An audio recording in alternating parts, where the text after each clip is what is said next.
Bendiciones, salud y paz y tranquilidad, sosiego, alegría, felicidad, contentamiento,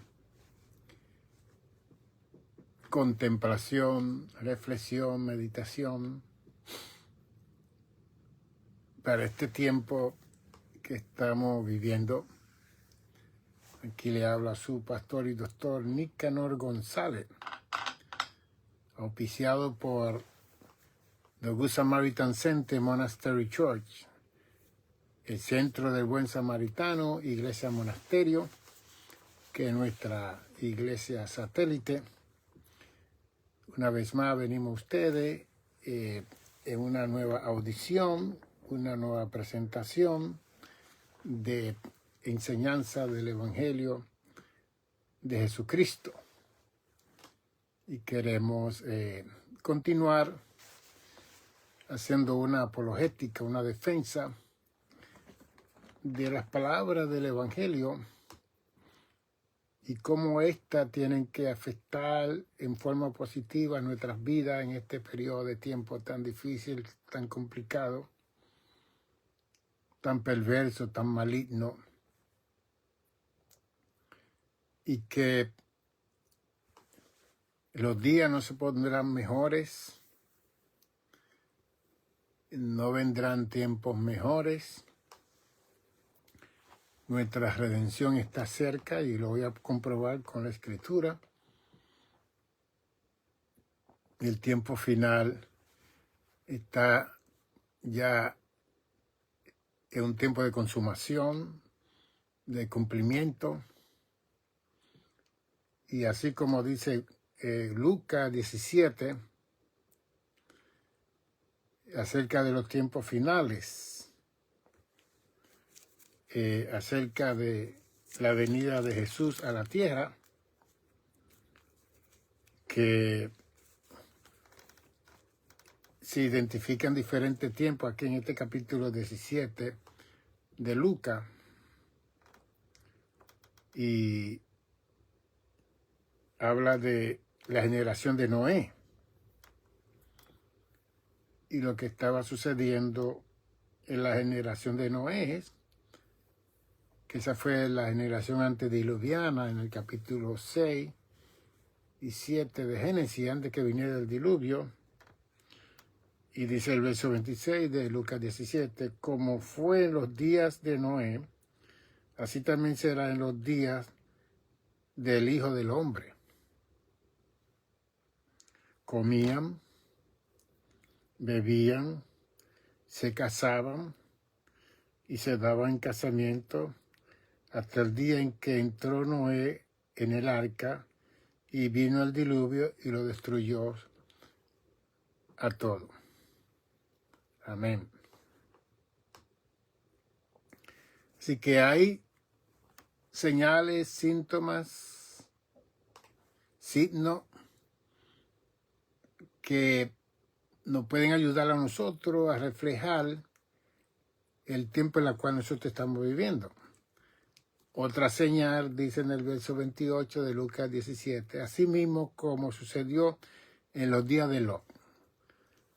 Así que Jesús está relacionando los días de Noé y los días de Lot, que eso ya está en el capítulo 19 de Génesis, donde dice que en los días de Lot comían, bebían, compraban, vendían, plantaban, edificaban, mas el día en que Lot salió de Sodoma, llovió del cielo fuego y azufre y lo destruyó a todo. Entonces dice el verso 30, así será el día en que el Hijo del Hombre se manifieste.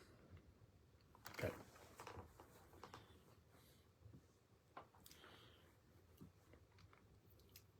¿Cómo contextualizar una palabra de 2000 años atrás al tiempo presente que nosotros estamos viviendo? ¿Cómo relacionar esta enseñanza de Jesús acerca de la generación de Lot, que solamente se salvaron 8 personas, porque fueron obedientes a Dios y edificaron un arca que duró 120 años. A diferencia del arca que edificó este señor en África el otro día,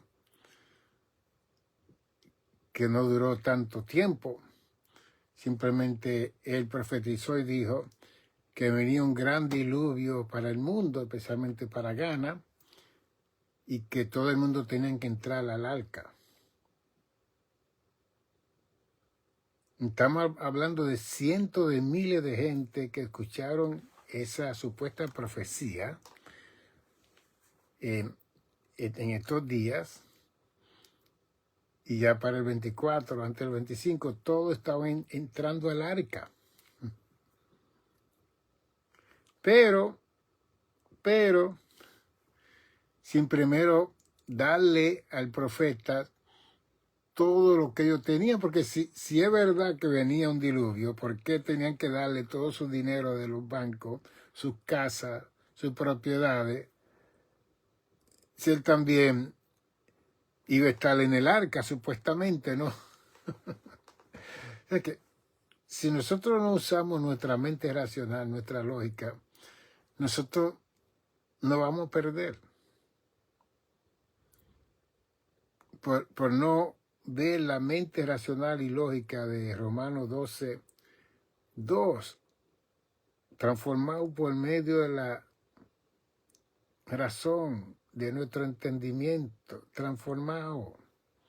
Permitir que el Señor transforme nuestra mente, nuestra razón, nuestra lógica, para nosotros saber los tiempos y las sazones en las cuales estamos viviendo.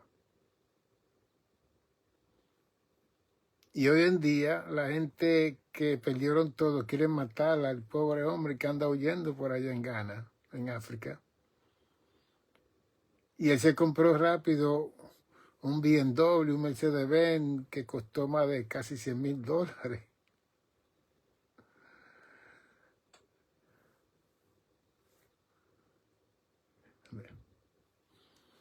Entonces,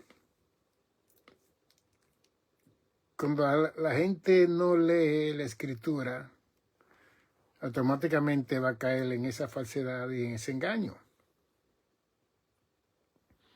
No, él no le pidió dinero a la gente para entrar al arca. Al contrario, era gratis todo. Todo el mundo podía entrar al arca para salvarse de ese diluvio que venía.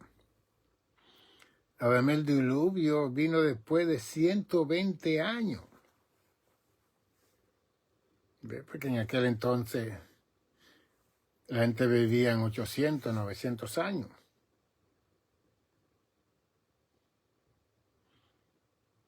¿Y qué le estamos diciendo con todo esto a ustedes en este tiempo tan difícil, tan complicado, tan perplejo, con tanta profecía, tanto profeta diciendo y pidiendo mamón, dinero, pidiendo cosas materiales porque supuestamente Dios le está hablando a ellos directamente? Entonces, ¿dónde nosotros vamos a poner lo que dice Pedro en este periodo de tiempo tan difícil? ¿Y cómo nosotros vamos a ver esa palabra? Segunda de Pedro 1:19. Tenemos también la palabra profética. Este libro sagrado, la Biblia. Tenemos la palabra profética más segura, a la cual hacéis bien en estar atentos como a una antorcha que alumbra en lugar oscuro hasta que el día esclarezca y el lucero de la mañana salga en vuestros corazones.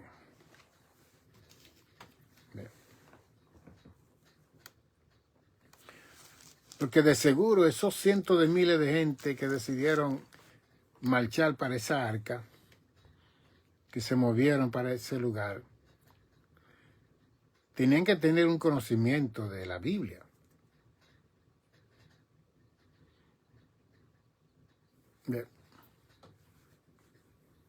La cosa es que no vino el diluvio, no vino la lluvia, y el arca está ahí. El hombre anda por ahí ahora con carros nuevos y casa nueva y todo nuevo. Y toda esa gente se han quedado pobres. Se han quedado sin los recursos que ellos habían acumulado toda una vida. Porque si un profeta habla y dice que algo va a acontecer, que vendan todo, que saquen todo el dinero del banco, que se lo den a él, ¿dónde está la lógica? ¿Él se va a quedar? ¿O él se va a montar en el arca para ser el capitán, para dirigirnos a nosotros que vamos a entrar al arca? Porque Noé fue llamado, pero Noé entró al arca con sus 3 hijos y la esposa de sus 3 hijos y su esposa. Y no se quedó. Tampoco le dieron de dinero ni nada. Él obedecía a Dios. Entonces, aquí está hablando de los tiempos de Noé, de los tiempos de Lot.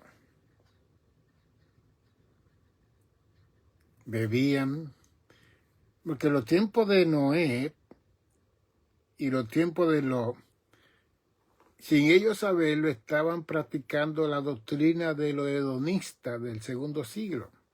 Comamos y bebamos que mañana moriremos. Ese hedonismo, donde la vida es esta que estamos viviendo y que no hay más vida. Por lo tanto, vamos a disfrutar del momento de nuestra existencia, disfrutar con todo, porque si morimos ya se acabó. Esa es la doctrina de los hedonistas. Y casi 6.000 años atrás, la generación de Noé estaba practicando eso. Y casi 5.500 años atrás, la generación de Lot, en el capítulo 19 de Génesis, estaba practicando eso. Hasta que Edom, para el siglo II, se sienta y comienza a elaborar la doctrina de beber, de comer, porque mañana moriremos y que si morimos, la vida se termina ya. Por lo menos los hedonistas del 2.º siglo no tenían excusa con Hebreos 9:27, que es necesario que la persona viva y muera y después se presente al juicio, de Apocalipsis 20, del 11 al 15, el juicio del gran trono blanco. Entonces, si va a haber un juicio después de la muerte, quiere decir que la muerte es simplemente una transición para la continuación de la vida en el más allá.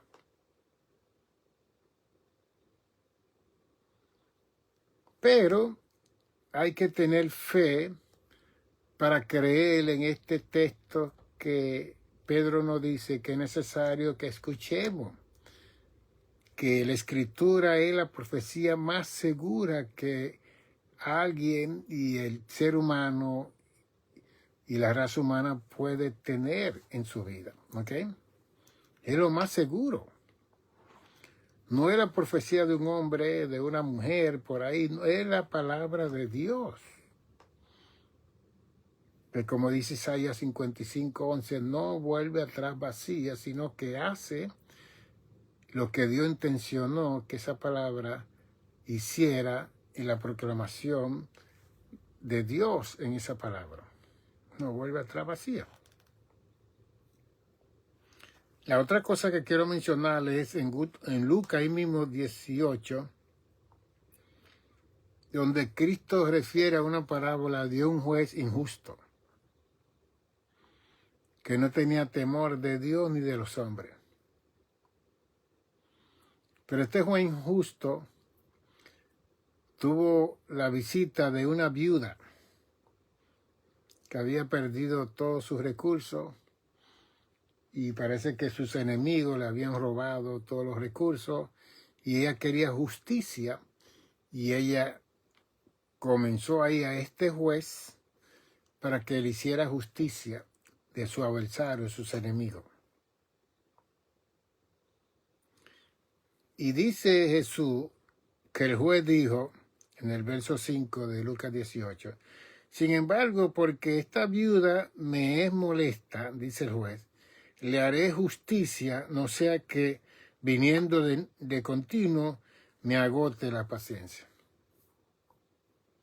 Y es bien interesante que Jesús refiere esta parábola para certificar la promesa de Dios para cada uno de nosotros y la justicia de Dios para cada uno de nosotros. Y dice el verso 6, dijo el Señor, oí lo que dijo el juez justo, ¿ves? Que le iba a hacer justicia a esta mujer, no teniendo temor de Dios ese juez, no teniendo temor de ningún hombre, pero decidió hacerle justicia a esta mujer por la insistencia de ella buscar esa justicia. Entonces en el verso 7 esto dice en forma de pregunta, ¿y acaso Dios no hará justicia a sus escogidos que claman a Él día y noche? ¿Se tardará en responderles? Jesús hace esa pregunta.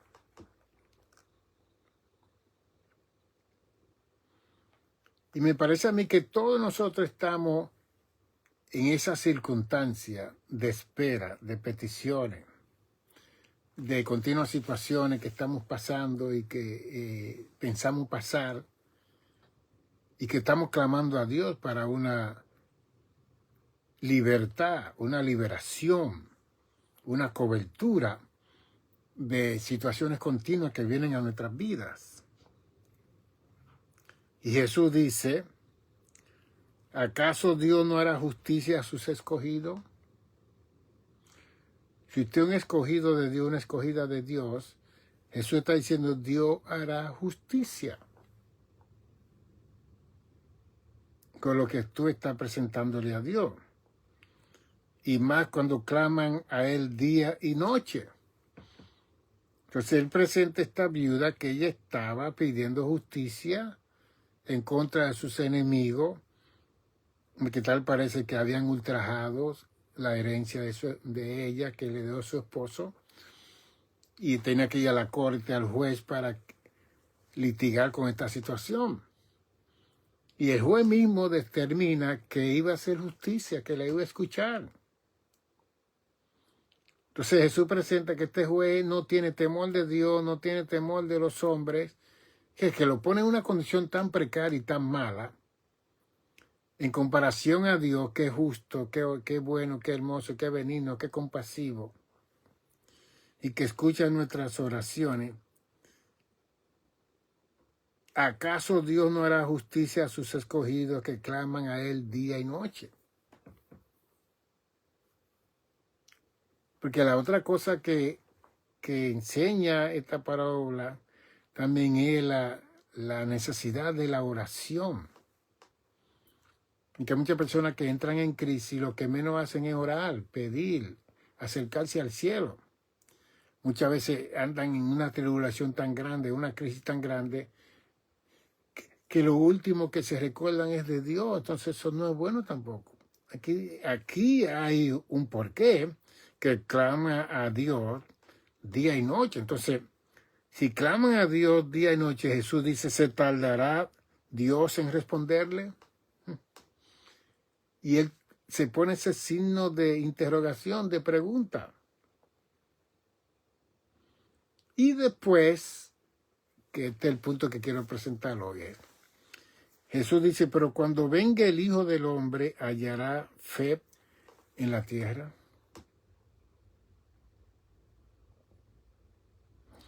Porque si estamos en crisis, en problemas, en dificultad, en pérdida, y entramos en ansiedad, en pánico, en histeria, en depresión,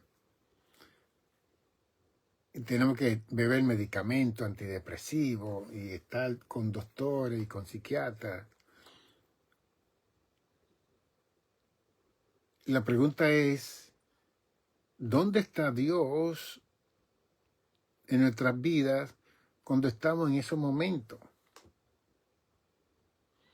¿Cómo nosotros consideramos nuestra relación, nuestra comunión, nuestra intimidad con Dios cuando estamos en esos momentos? En que estemos con ansiedad, con pánico, con histeria, con depresión, con todas las cosas que le puede venir a un ser humano cuando entra en una crisis.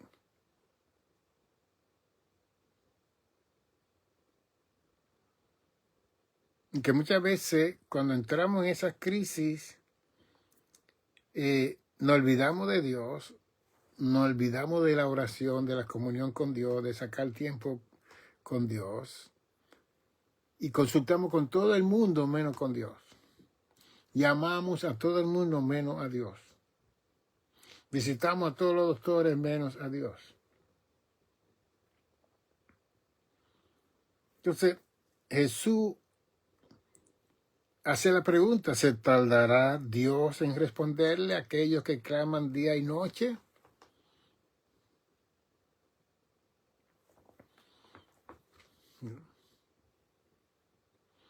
¿No le dijo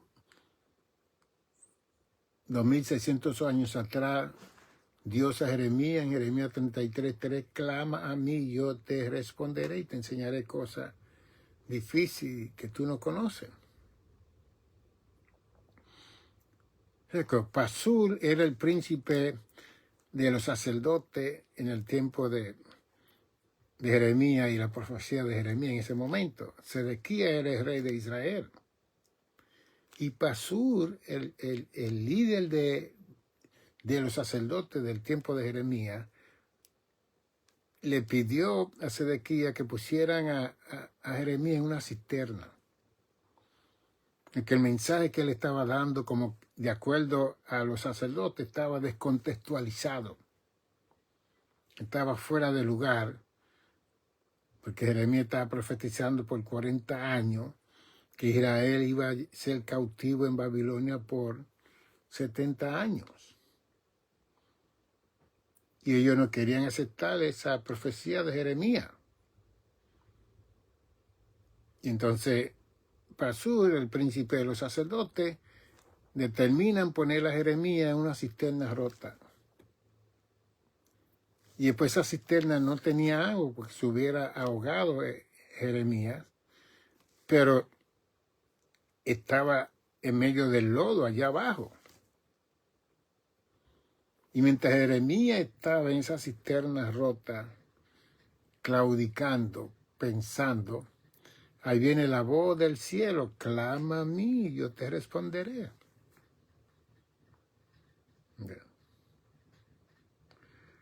Porque uno tiene varias opciones y una variante de situaciones que uno puede ir cuando uno está en crisis. Y más cuando una persona religiosa pone a uno en crisis por hablar la verdad y de Dios al pueblo de Israel. Y por ello no aceptar, Jeremías comienza a sufrir la consecuencia. Yo como psicólogo, licenciado psicoterapeuta del estado de Nueva York, puedo evaluar la situación de Jeremías, aunque no lo vi, no fui su psicólogo, él no se sentó conmigo, pero de acuerdo a lo que él presenta, especialmente en el capítulo 19 y 20, que él estaba en crisis con Dios, estaba en crisis con la palabra de Dios, él estaba en crisis con todo, porque fue bien difícil lo que él pasó. ¿Ve? En el capítulo 20, Jeremías dice, me sedujiste, oh Jehová, y fui seducido. Más fuerte fuiste que yo, y me venciste. Eso es Jeremías capítulo 20, verso 7. Cada día he sido escarnecido. Ahí es una queja. Cada cual se burla de mí. Eso es otra queja. Porque cuántas veces hablo, doy voces, gritos, violencia y destrucción, porque la palabra de Jehová me ha sido para afrenta y descarno cada día. Una queja contra Dios. Estoy hablando tu palabra. Estoy hablando que tú me dijiste, mira, es una afrenta, estoy en crisis por ti. Entonces en el verso 9, ahí entonces él habla, es como lo fulmigante, lo mayor. En el verso 9 de Jeremías 20, él dice, no me acordaré más de él. Está hablando de Dios. Ni hablaré más en su nombre. ¡Auch!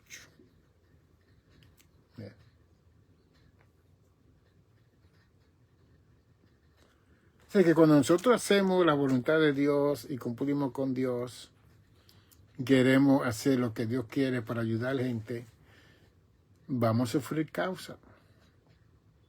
Vamos a sufrir situaciones.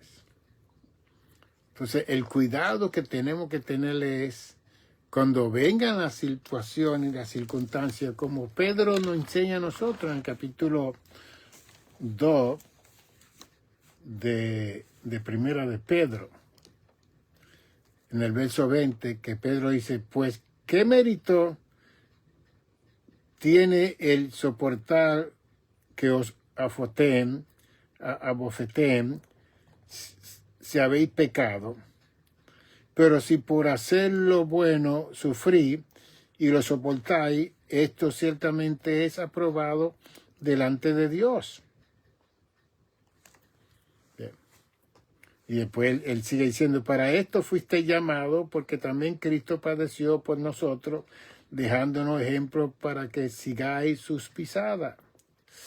Y Cristo no cometió pecado.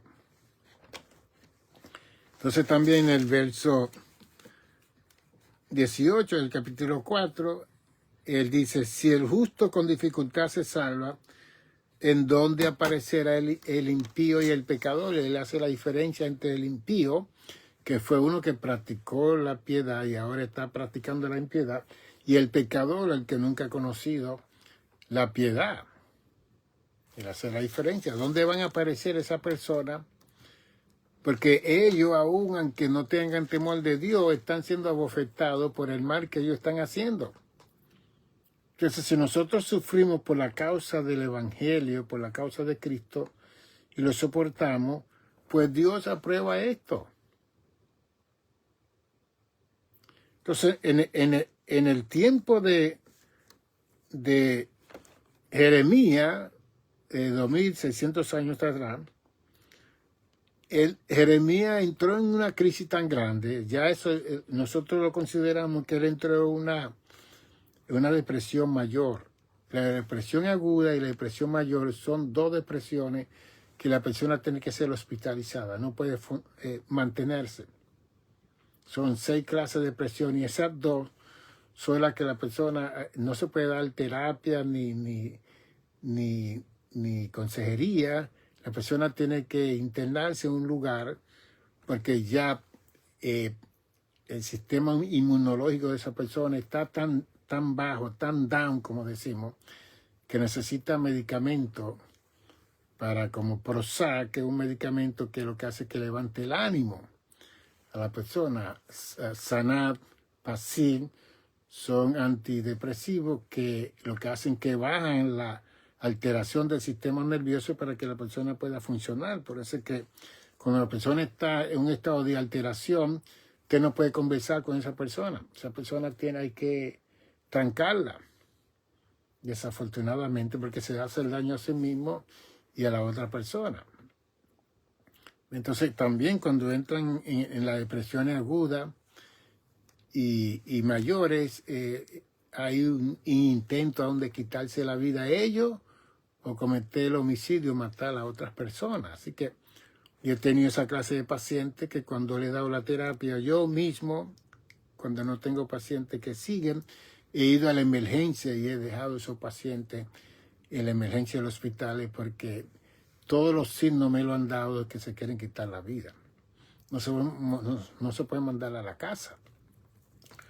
Bueno, usted tiene que ser un terapeuta, un conocedor de la conducta humana para hacer el referido. Hace muchos años un joven fue a mi congregación, me dijo que se quería quitar la vida, había una vigilia, él se quedó con nosotros en la vigilia, lloré por él, le puse aceite y todo, pero como a las 5 de la mañana o a las 6 que terminó la vigilia, yo lo llevé al hospital. y lo dejé en el centro psiquiátrico del hospital para asegurarme. O sea, que uno no puede estar con este asunto emocional y sentimental, que Dios lo sanó y eso no. Vaya allá para que otro dé testimonio, porque la persona se puede quitar la vida y después alguien dijo, él habló con el pastor, la pastora, usted tiene que referirle eso. Entonces puede quedar con ese asunto, que hoy en día la demanda está como el arroz y la habichuela, todo el mundo quiere demandar. Entonces a Jeremías le sucedió como hombres y mujeres que temen a Dios, porque entonces él dijo, yo no voy a hablar ni me voy a acordar de Dios. Que él tenía una relación. Aquí se puede aplicar lo que Jesús habla. Los escogidos que claman a él día y noche. Entonces el Señor vino en esa cisterna rota y le habló a Jeremías, clama a mí, no te preocupes, clama a mí, yo te voy a responder. Pero él estaba en su crisis. Muchas veces cuando uno está en esa crisis, uno se le va la voz, uno no quiere ni hablar. Pero Jeremías le dijo a Dios, yo no me voy a acordar de ti. Yo no voy a hablar más en tu nombre. Tu palabra me ha sido escarnio, me ha sido afrenta. Se burlan de mí, me vocean, grito. Cada vez que hablo, me hablan de violencia, de esto, me quieren matar, Dios. Pero cuando él dijo que no iba a hablar de Dios, que no se iba a acordar de Dios, él dijo, no obstante, había en mi corazón como un fuego ardiente metido en mis huesos. Traté de sufrirlo y no pude. Y ahí es que viene el verso famoso de Jeremías 20:11. Mas Jehová está conmigo como poderoso gigante. Por tanto, los que me persiguen tropezarán y no prevalecerán, serán avergonzados en gran manera, porque no prosperarán, tendrán perpetua confusión que jamás será olvidada. Entonces, lo bueno de estos profetas que nos enseñan a nosotros es que, aparte de ellos presentar sus debilidades, sus problemas, sus dificultades, que no querían predicar más, que no querían, pero ellos seguían en comunión con Dios. Ellos seguían un diálogo con Dios. Entonces ese es el ejemplo que nosotros tenemos que seguir y practicar en nuestras vidas. Ellos no se olvidaban de Dios. Hay veces que una persona tiene una crisis en una iglesia y se le hace difícil ver a esa persona en ese lugar que va a estar en esa iglesia sentado en los bancos. Y posiblemente usted quiere tomar un tiempo, un sabático, donde usted va a hablar con Dios para superar esa situación, porque cada vez que usted va a la iglesia y ve a ese hermano o esa hermana que le causó la crisis, usted no puede superar. No puede tener comunión, no puede adorar, no puede alabar, no puede hablarle en lengua, no puede hacer nada, porque lo que está es mirando a esa persona que está lo más feliz, lo más contento cuando esa persona le hizo mal a usted. ¿Ve? Entonces la recomendación muchas veces, ok, se puede tomar un tiempo, pero sin dejar de orar, sin dejar de estar en comunión en su casa. ¿Ve? Y después, si la cosa lo amerita, hablar con la pastoral para que la pastoral sea un mediador de la situación y haya una restauración, una reconciliación de esa relación que se rompió. Pero usted no deje de estar en comunión con Dios en su casa, de tener una relación con Dios, porque en esa iglesia, en ese lugar, en ese santuario, alguien le hizo algo mal. ¿Ve? Y yo sé también que ocurren cosas bastante delicadas que muchas veces requiere hasta un cambio de congregación. Más cuando son cosas injustas, cosas que hacen daño al testimonio y que está regado y que la gente ha creído esa falsedad que se dijo de usted, ya eso es diferente. Así que todo eso tiene una evaluación. Yo sé que la gente dice, no, usted tiene que vencer su prueba en el lugar donde está. No necesariamente. No necesariamente. Cristo mismo de vez en cuando se le desaparecía a los discípulos y los discípulos no lo encontraban y se iba al monte a orar con su Padre. En un momento dado Jesús dijo, generación, ¿hasta cuánto tiempo voy a estar con ustedes? Jesús, el Hijo de Dios. ¿Hasta cuánto tiempo voy a estar con ustedes, generación de víboras, serpientes? Estamos hablando del hombre perfecto, del Hijo de Dios, el Dios de amor. Cuando trató Él como humano a los humanos que Él creó, Él pudo ver lo difícil, lo complicado que somos nosotros en nuestras situaciones humanas. Así que a Jeremías le sucedió lo que dice Hebreos capítulo 12, 4, con la palabra de Dios. Porque entonces él siguió hablando con Dios, no quería hablar más de Dios, no quería más, pero él seguía hablando con Dios. Entonces, lo importante no usted estar en prueba, en dificultades, lo importante es que usted mantenga su comunión, su relación con Dios, ya sea en la iglesia o fuera de la iglesia, que usted saque su tiempo para conversar con el Padre Celestial. Y cuando él dijo que esa palabra él la sintió dentro de su hueso, es lo que dice Hebreos 4:12, porque la palabra de Dios es viva y eficaz y más cortante que toda espada de 2 filos, y penetra hasta partir el alma y el espíritu, la coyuntura, y lo tuéstano. Lo tuéstano es esa agüita que está dentro del hueso, porque dice que la sintió la palabra de Dios, ese espíritu, esa fuerza dentro de su tuéstano. Y penetra hasta partir la coyuntura y lo tuéstano y discierne los pensamientos y las intenciones del corazón. Y no hay cosa creada que no sea manifiesta en su presencia, ante bien, todas las cosas están desnudas y abiertas a los ojos de aquel a quien tenemos que dar cuenta. Es que en Lucas 19 nos enseña que Dios va a hacer justicia. Él va a hacer justicia. Pero aquí a los escogidos que claman a Él día y noche. Entonces, la pregunta es si yo y usted estamos cumpliendo con ese clamor de día y noche. O lo hacemos de vez en cuando, especialmente cuando estamos en esas crisis tan difíciles, que va a depender, porque hay crisis que van a determinar qué clase de material usted tiene, qué clase de roble usted tiene, qué clase de llamado usted va a recibir.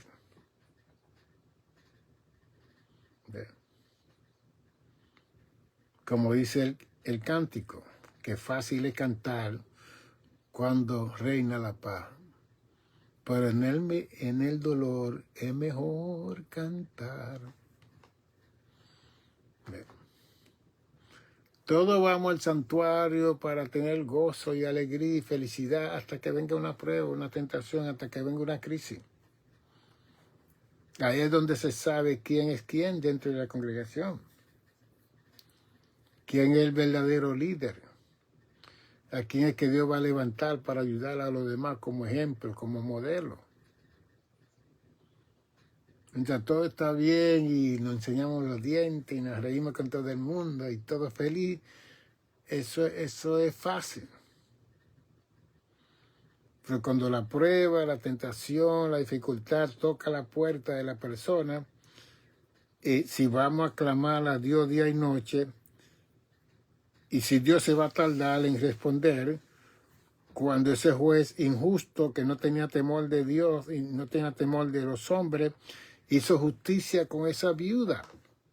Mire qué parábola ejemplar Cristo presenta acerca de su Padre Celestial, para enseñarnos a nosotros que si un juez injusto de la tierra hace justicia sin tener temor de Dios y temor a los hombres, cuánto más Dios, nuestro Señor, Salvador, Creador del cielo y de la tierra y de nosotros, hará justicia y nos responderá con la condición que nosotros estemos clamando día y noche.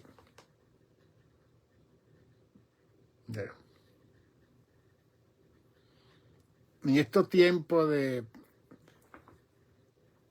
Navidades, la gente va a la iglesia.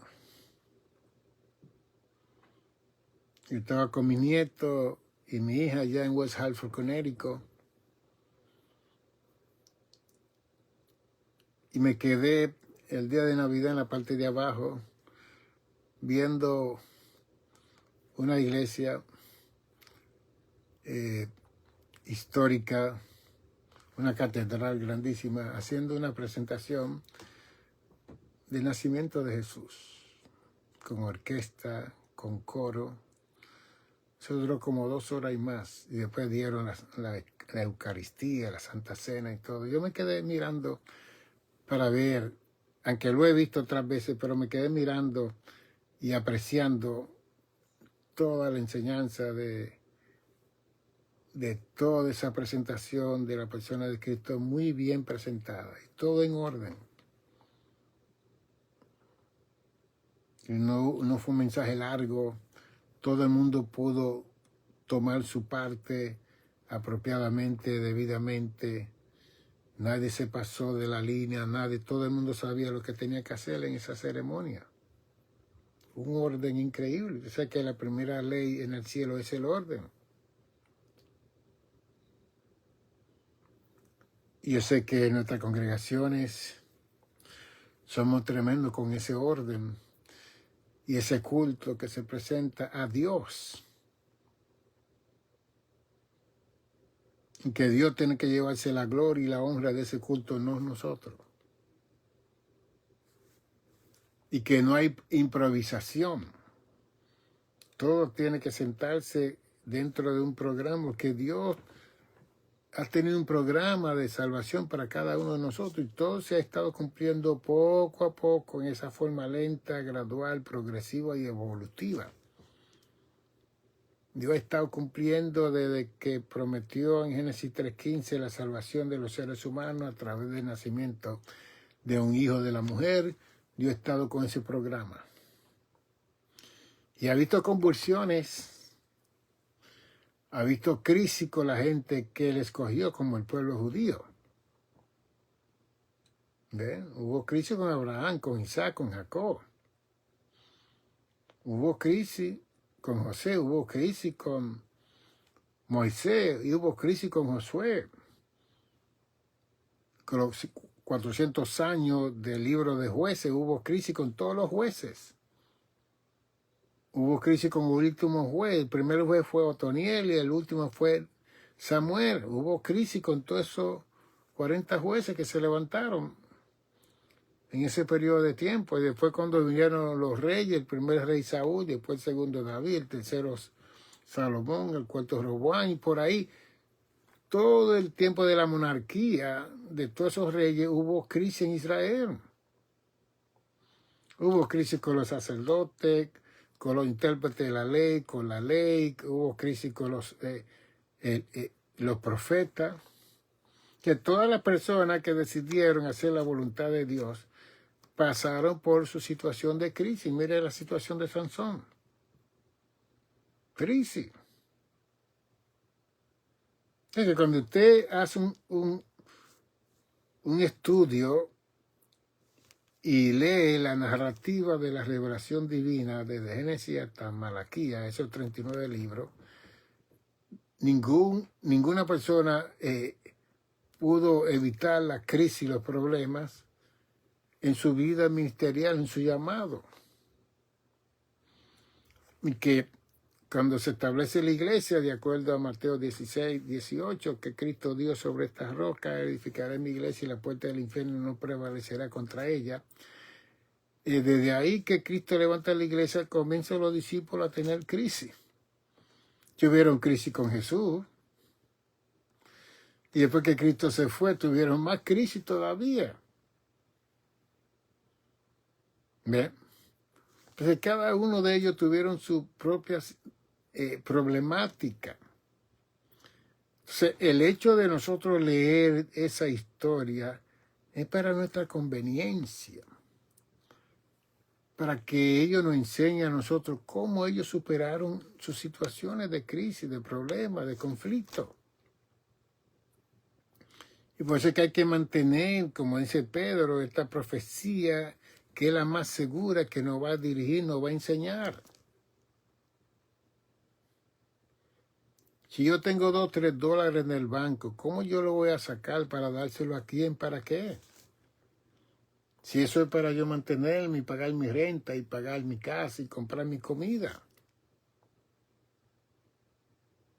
Si la Biblia me está hablando que Cristo va a venir, que el rato va a acontecer y que eso no está en la potestad de nadie. Jesús se lo dijo a los discípulos cuando en el capítulo 1 de Hechos 6, 7. ¿Cuándo va a restaurar el reino, Señor? Dinos cuándo va a hacer estas cosas.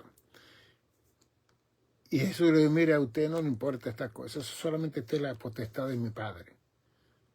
Pero y recibiréis poder cuando haya venido sobre vosotros el Espíritu Santo y me seréis testigos, Hechos 1:8, en Jerusalén, en Judea, en Samaria y por todo el mundo. Preocúpense de estar llenos del Espíritu Santo, no de...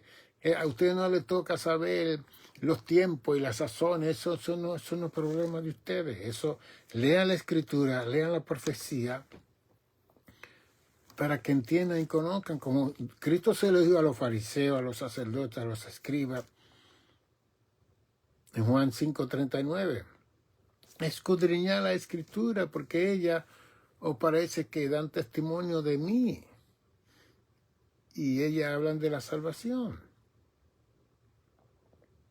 Entonces, cuando la persona no lee la Escritura, entonces comienzan a oír otra persona que han torcido, mal interpretado el texto bíblico.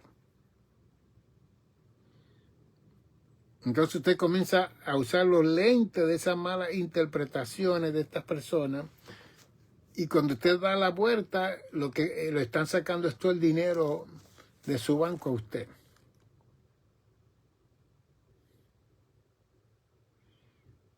Yo he tenido personas que han venido a mí, me han dicho, pastor, yo he tenido que hasta tomar prestado para pagar la deuda que yo me comprometí a mi congregación. Eso es increíble. Y hoy en día no se ha llevado a cabo el proyecto que dijo los líderes de la congregación y ahora yo tengo una deuda grandísima que no puedo pagar. No. Dios no quiere eso. En 1 Corintios nos habla de dar de acuerdo a la capacidad, lo que usted tiene. Usted no puede tomar prestado para pagar nada de nadie. Porque esos prestamistas le están cobrando 100% de intereses a las personas. Dios no quiere nada de eso. Eso no es lógico. Uno tiene que usar la lógica y la razón. Para eso Dios nos puso una mente racional, una mente lógica, para poner que uno y uno son dos. Y cuando eso no cuadra, usted no haga nada. Dios no es Dios de confusión, dice en Corintios. Dios es un Dios de paz. Y a paz nos ha llamado Dios. Dios va a responder si clamamos a Él día y noche y que Él no tardará su respuesta de lo que usted está pidiendo. Ahora en Santiago dice que no recibimos porque pedimos mal.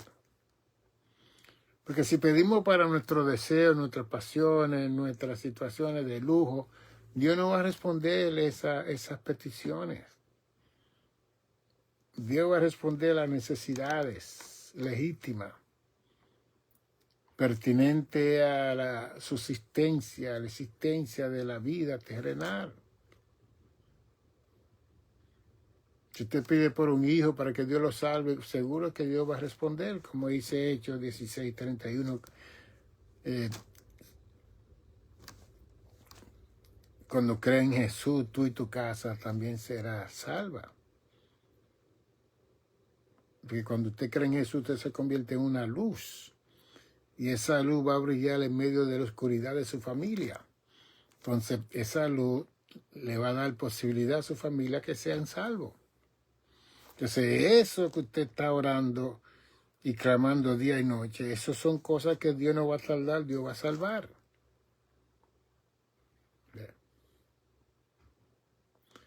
Yo he perseverado en el Señor toda mi adolescencia, toda mi juventud, todo mi hombre adulto, toda mi vida mayor.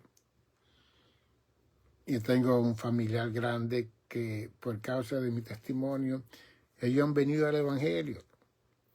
Yo no le he predicado tanto, simplemente he vivido la vida y ellos, algunos de ellos han muerto, pero han muerto salvos, confiando en Dios, por el ejemplo de su hermanito.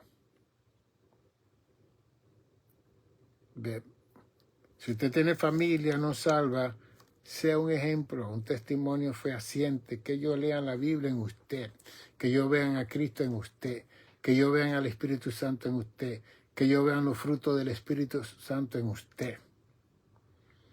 Y cuando todo eso se reúne y ellos lo ven, usted va a hacer una concientización de Dios en la conciencia de ellos,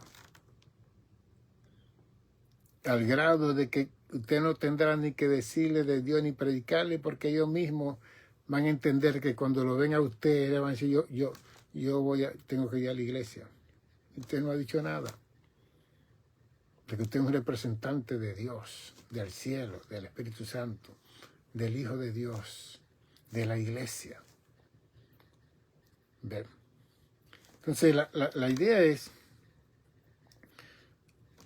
en el verso 8, se resume esta parábola cuando Cristo dice, cuando el Hijo del Hombre venga a la tierra y hará fe en la tierra.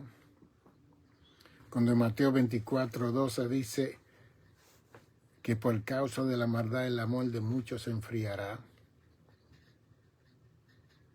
Entonces hay muchos que están profetizando paz y tranquilidad y prosperidad y tiempos mejores. Eso no es verdad. Eso no es verdad. Es una falsa enseñanza que va en contra de la situación superlativa del mal que va a estar aconteciendo en la humanidad. ¿Ve? Póngase a ver todo lo que está ocurriendo en el mundo. Que hoy en día usted va a Manhattan, a algún lugar, a una ciudad grande, y va a levantar a alguien del piso y esa persona viene y lo demanda a usted. Yo recuerdo para los 79, 78, cuando Mayor Koch era el alcalde. Él decidió sacar a los homeless, a los desamparados de los trenes y de todos esos lugares y ponerlos en un shelter. Una cosa bondadosa. Pues sacaron una afroamericana del tren, que era una homeless, estaba desamparada, y ella no quería estar en ningún shelter, en un lugar de ubicación para estar en una mejor condición. Entonces, lo que ella hizo, ella demandó a la ciudad, porque la obligaron a estar en un lugar. Imagínense con este frío, la gente durmiendo en la calle, y la ciudad quiere ayudarlo. Ella demandó a la ciudad.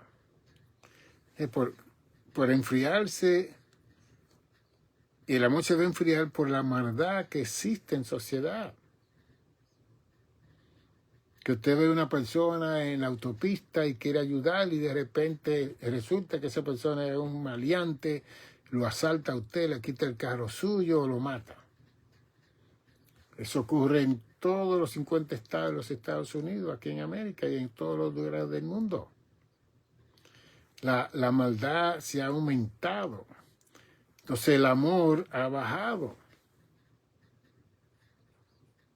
¿Ve? Quiere decir que nosotros tenemos que estar orando para que el Espíritu Santo nos indique a quién ayudar de verdad. Y pedirle a Dios, Señor, yo veo a esta persona en necesidad, que tú crees, que tú me dices, dirígeme. Tienes que orar a Dios. La gente que han albergado personas y han sido hospitalitarios con personas y han puesto personas en su casa y de repente esa persona ha matado a toda la familia. Por causa de la maldad, el amor de muchos se va a enfriar. Entonces, sí, vamos a clamar a Dios para que Dios responda y que Dios no se va a tardar en responder. Pero cuando el Hijo del Hombre venga y hará fe, porque la fe se está perdiendo. Hay un señor que sale por todas las calles preguntando, ¿tú crees en Jesús? Y la mayoría todo el mundo que le preguntó si creen en Jesús dicen que no. Blanco, negro, judío, de toda la clase. Se oye la entrevista, dice la gente que no creen en Jesús. Porque el mundo religioso ha confundido tanto la enseñanza del Evangelio. Han robado tanta gente religiosa, le han sacado el dinero a tanta gente del mundo, que la maldad ha crecido, ha aumentado, y ya la gente no cree en religión, no quieren ni ir a la iglesia, a las congregaciones. Ve. Porque hay un montón de personas que quieren vivir de esto, que no quieren trabajar, que quieren vivir de que le den dinero y no hacen el trabajo. Sus motivos ulteriores son malos. Entonces la pastoral, ¿cómo va a tomar personas para trabajar con ellos en los púlpitos y en la administración de las congregaciones, que son más de 40 millones de congregaciones que hay en el mundo? ¿Cómo la pastoral va a orar y va a ayunar para que Dios le dirija a tomar gente sincera, honesta, que no tenga motivos ulteriores, que no anden buscando posiciones y liderazgo para aplastar a las otras personas y avergonzar a las otras personas, que sean personas llamadas de Dios con compasión como Cristo, para que, como dice la Escritura en Marcos y en Mateo y en Lucas, que Cristo tenía compasión de la gente y le daba de comer y le ministraba el Evangelio a cada uno y le sanaba sus enfermedades. ¿Cómo crear esa clase de liderazgo en las congregaciones?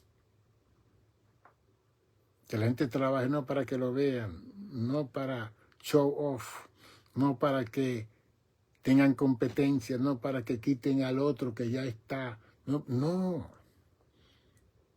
Sino que todos podamos como cuerpo de Cristo trabajar cada uno en su espacio, en su lugar, y no pisar los territorios de las otras personas que también están trabajando para el reino de Dios. ¿Hallará fe cuando Cristo venga a la tierra?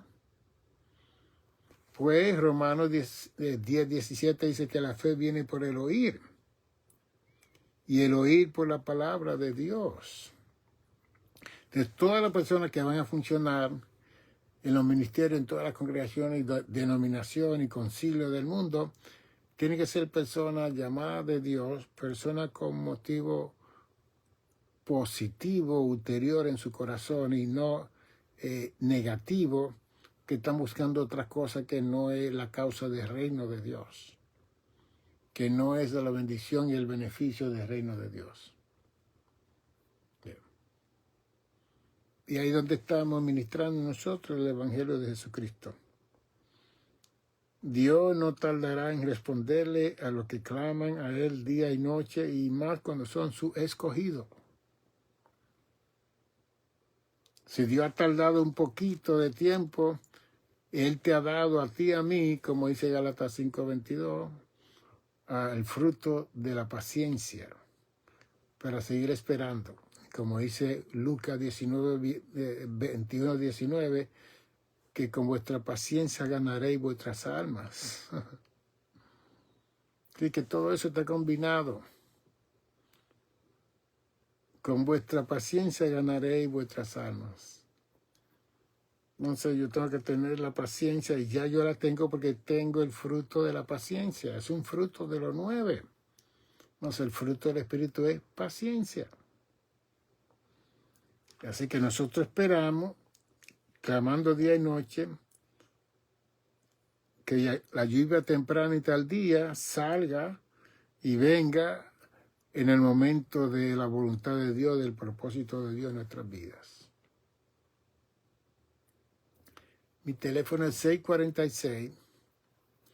646-755-1290. 646-755-1290. Aquí está la página que usted puede tirarle foto al QR que está aquí y puede registrarse aquí para que sepa toda la información de nuestro ministerio. Aquí está el canal de YouTube, que usted puede entrar a ese canal y ver todos los programas que usted no ha visto de esta persona que está delante de usted. Está el teléfono 646-755-1290 y toda la información está aquí, que usted puede comunicarse con nuestro ministerio para nosotros seguir enseñando. Somos maestros en esta capacidad, en este tiempo. Estamos en nuestra casa, tranquilos, tratando de alcanzar con el Evangelio de Jesucristo a todas las iglesias del mundo. Y ponernos en check para ver qué es lo que estamos administrando, qué es lo que estamos hablando. Y dejar de decir yo opino, yo pienso, yo creo, yo siento. No. La Biblia dice, con su contexto histórico, con su exégesis de investigación, de escrutinio, con su hermenéutica, que podamos trazar esa verdad sin tener que avergonzarnos, como Pablo le dijo a Timoteo. Procura con diligencia presentarte a Dios como obrero que no tiene de qué avergonzarte, sino que traza, que divide la verdad del error. El trabajo de los maestros, de los pastores, de los evangelistas, de los misioneros, es precisamente dividir la verdad del error. Entonces yo tengo que tener la verdad para eliminar el error. Es como dice Romanos 12:21, no sea vencido de lo malo, sino vence con el bien el mal. Entonces tú no puedes vencer el mal si en ti no hay bien. Y la única forma que yo puedo vencer el mal es si yo tengo bien, como yo tengo el Espíritu Santo, tengo la palabra, tengo toda la información de Dios. Yo voy a vencer. No sea vencido de lo malo, sino vence con el bien el mal. Porque si hay bien en ti y en mí, vamos a vencer el mal que venga a nuestras vidas. 646-755-1290. Mañana seguiremos. Posiblemente a esta misma hora seguiremos con otra entrega de esta enseñanza. Bendiciones y salud. Humberto, salud y paz y todo lo demás, María Estel, todo lo demás que se han sintonizado, bendiciones.